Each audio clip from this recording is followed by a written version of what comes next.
How would you like to have an RFID microchip implanted underneath your skin?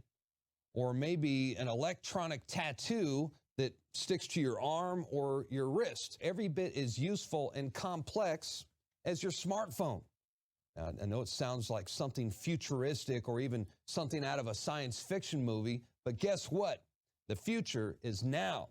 And not only does this technology already exist, but it's already being developed and implemented at a rapid and accelerated pace as the technological elite finally begin to bridge the gap between our digital and physical identities.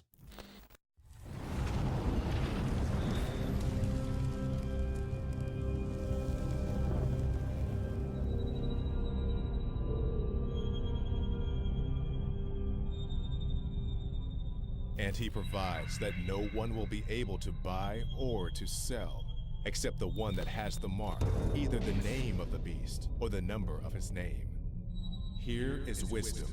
Let him who has understanding calculate the number of the beast, for the number is that of a man, and his number is 666. So how close are we to actually having microchips implanted under our skin?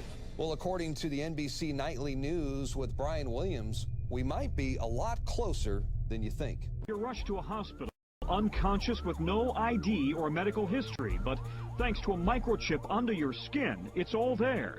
Science fiction 20 years ago, but a biometric reality today. In medical news tonight, a chip the size of a grain of rice could save your life. New microchip technology now makes it possible for the emergency room staff to find out about your medical history at the touch of a computer key. Instead of carrying credit cards or money, we will probably be implanted with chips. And now RFID microchips like this are being injected into humans. I'm sorry, sir, did you just say you would get one implanted in your arm? Absolutely, without a doubt. Our driver's license will be on the RFID chip. Our credit card number, all our information will be on this one chip.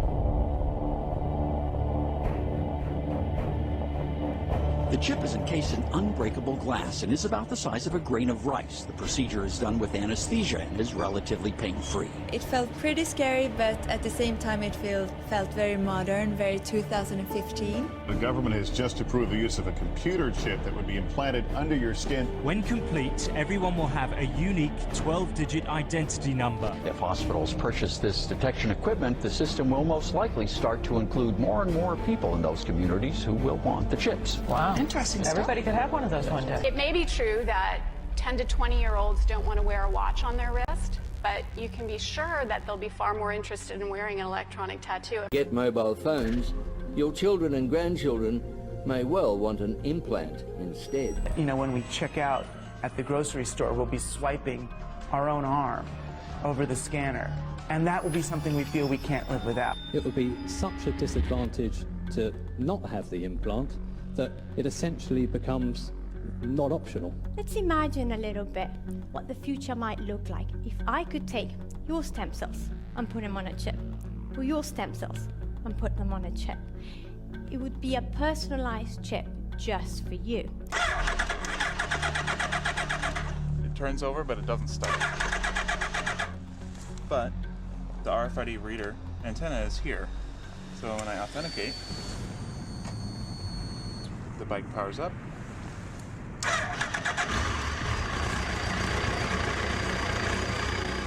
That's it.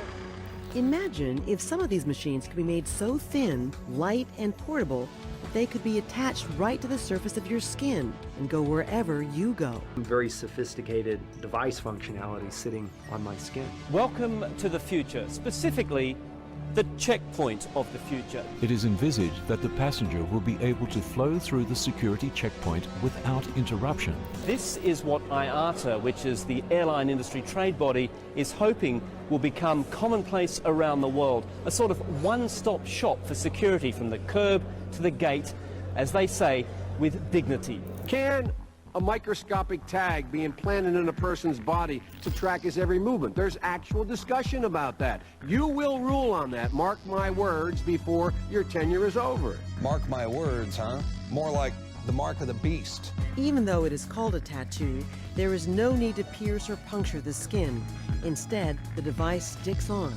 So what we can do then is we can take this device, laminate it on the skin. It occurs to me I've got them in my dogs.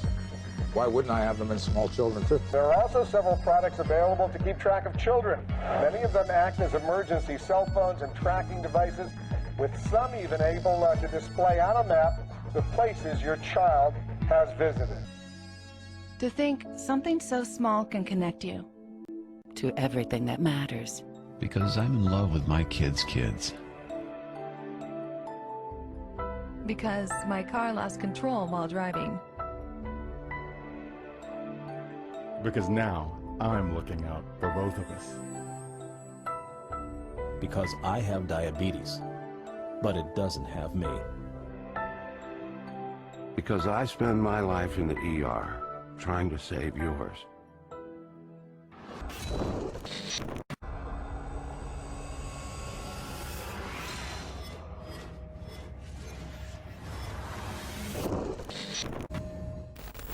And we are now joined by Brandon Gallups from the Freedom Friday radio show. And Brandon, you are a Christian and a biblical scholar. And I wanted to get your take on all this. We see this emerging technology that's on the rise right now. Do you think we are seeing the beginnings of the mark of the beast? Darren, yes, as you said, brother, I am a Christian unashamedly, and I base my life and my views of the world on a biblical worldview. I compare everything against Scripture. And, you know, I'm not one to dogmatically say that absolutely the mark of the beast has arrived on the scene. But with the technologies that we're seeing, the RFID, people willingly getting implanted, and a push even in some places for maybe some forced implants very soon, I do think that that is right around the corner, brother. We could very well be on the horizon of that. Well, see, what's kind of scary to me is we're starting to see a trend, and it's a familiar trend. And that is these executives from these technical corporate giants, if you will, the revolving door, once again, between these high-tech executives and positions in the federal government. For example, Tommy Thompson, he is the former Secretary of Health and Human Services, and he is now on the board with Verichip Corporation. And he is out there actively lobbying for the microchip implant. I'm sorry, sir. Did you just say you would get one implanted in your arm? Absolutely, without a doubt. Okay. Tommy Thompson, former Health and Human Services Secretary. Scott Silverman, Chairman and CEO of Applied Digital. Don't forget to vote in our Squawk Back question. Would you implant or have implanted an RFID chip? They slide it under your skin of your arm. You don't even know it's there. Then there's the former director of DARPA, who is now a Google executive. Her name is Regina Dugan. And I tell you what, she's about as creepy as it gets.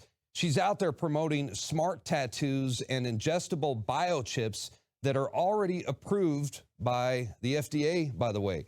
And she's telling a very young audience that this technology will give you superpowers. What do you think, Brandon? Do you think that an RFID chip will give you superpowers? Well, it certainly may at some point give you the power to buy and sell. Yeah. But I don't think that it will give you superpowers. Absolutely not. And you know, Darren, when we compare this to Scripture and we look and see, you know, particularly Revelation 13, talking about that the whole world will have this system and that you will have to have it to be able to buy and sell. This system, this RFID system, is the first technology that we have seen that provides that ability. Now, again, I'm not saying dogmatically this is that, but it certainly has the ability to become that very quickly.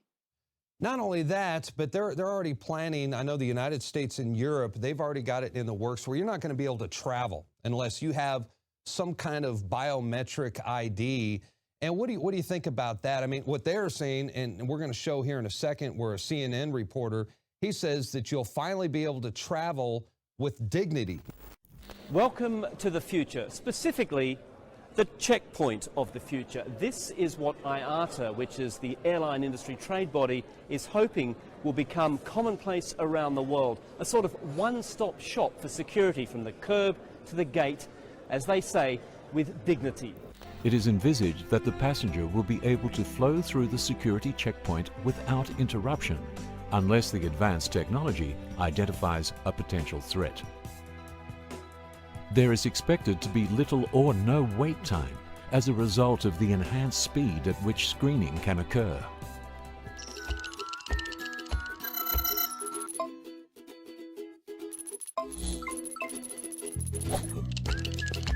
So there you have it, basically a system which, if IATA has it right, will mean that passengers go from the curb to the gate in their language with dignity, without having to stop, without having to unpack. Now, do you think it's going to be dignified to have an implantable RFID chip? No, absolutely not. It certainly won't be dignified, and I won't be traveling. But think about this also, Darren, when we go back to Scripture and it talks about it by their right hand or on their foreheads. You know, obviously John, who saw this vision, lived over 2,000 years ago, and he was using the best language he had to describe what he was being shown. Sure. So, listen, the forehead, the biometric ID, that could be as simple as a retina scan. And we're already seeing these technologies being mandated in, of all places, Israel, which I think is very interesting. Well, and they're also, you know, they're subjecting children to this. I've got an article right here from the Associated Press, right, where it's talking about tracking school children through the Head Start program. So picture this. You have Tommy, young Tommy, he's about 11 years old. When he gets out of school, he gets on the bus, they have him wearing an electronic bracelet, right?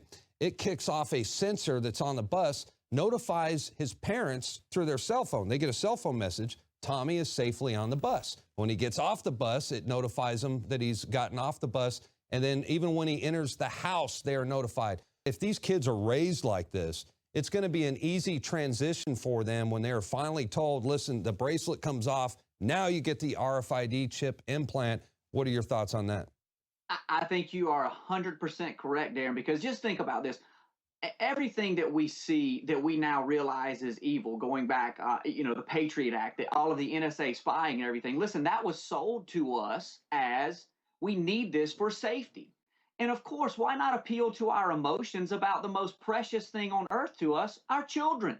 Well, technology is definitely a double-edged sword because I could see there's a lot of advantages. Yeah, I would like to know where my children are and that sort of thing. And if they are ever to get lost, it would be nice to be able to track them. So they're definitely going to sell it that way. Well, I tell you what, if you think the federal government is not going to utilize this technology to track its own citizens, think again. Here's Attorney General Eric Holder talking about a conversation he had with Vice President Joe Biden about mandatory electronic bracelets for gun owners. Vice President Biden and I had a meeting with a group of technology people and talked about how guns can be made more safe by making them either through fingerprint identification, the gun talks to a bracelet or something that you might wear, how guns can be used only by the person who is lawfully in possession of the weapon. And here's another very alarming clip from then Senator Joe Biden before he became vice president. And this was during the confirmation hearings for Supreme Court Justice John Roberts. Biden tells Roberts that he will have to rule on implantable microchips during his tenure. And we'll be faced with equally consequential decisions in the 21st century. Can a microscopic tag be implanted in a person's body to track his every movement? There's actual discussion about that. You will rule on that, mark my words, before your tenure is over. Can brain scans be used to determine whether a person is inclined toward criminality or violent behavior? You will rule on that. So even from a Christian perspective, obviously, we wouldn't want to get the mark because, well, according to the Bible, your eternity depends on whether you take the mark or not. But also, I would imagine it would be an Orwellian nightmare as well. We're talking about a dystopian future, but an Orwellian future where Big Brother and the government monitors every single thing you do. Do you think that that's something that we should be concerned about? No, I definitely do, because you have to think, I mean, just common sense would tell us that when this time comes, when we see something mandated where they are trying to mark every person in the whole world, whether that be for tracking or for buying or selling or whatever it is, it's not just going to be Christians, people like myself who are familiar with the word, that say, wait a minute, we know what this is. There's going to be people out there who just common sense, who may give no regard to the Bible at all, that say, this is crazy. There's no way I'm going to participate in this. So yeah, absolutely. I think that we'll see both. And you know, the scripture is very clear that Christians are going to be submitted to this at some point. We are going to have to make this decision. Well, absolutely right. And I just want to do me a favor. If you talk to your father, who's the host of the radio show, and tell people where they could listen to you, where they can find the broadcast if they're not in Florida. How do they access the radio show? And I also want to tell people these two books right here, fantastic reads if you're interested in the book of Revelations and biblical prophecy, right here, Final Warning by Carl Gallups. I definitely recommend these books. How do people find your radio show on the internet? Thank you, Darren. It's we broadcast live out of 1330 a.m. in Milton, Florida. You can find us on the TuneIn Radio app. Just search 1330 WEBY. And all of our podcasts are available for free at carlgallops.com. That's carlgallops.com. Just click the podcast link, and you can find all of our material at www.ppsimmons.com. All right. Brandon Gallops, thank you for joining us. I have a feeling that you'll be with us again sometime in the near future. Thanks again. Thank you, Darren. All right, once again, that was Brandon Gallops. He is the son of Carl Gallops, who's a best-selling author and minister. He wrote Magic Man in the Sky, very good book, and also Final Warning. This is a biblical prophecy book. I recommend both of them. That's going to do it for tonight's broadcast. The InfoWars Nightly News will return, Lord willing, tomorrow evening, 7 o'clock p.m. Central Time. Until then, have a blessed evening. See you back right here tomorrow. Good night.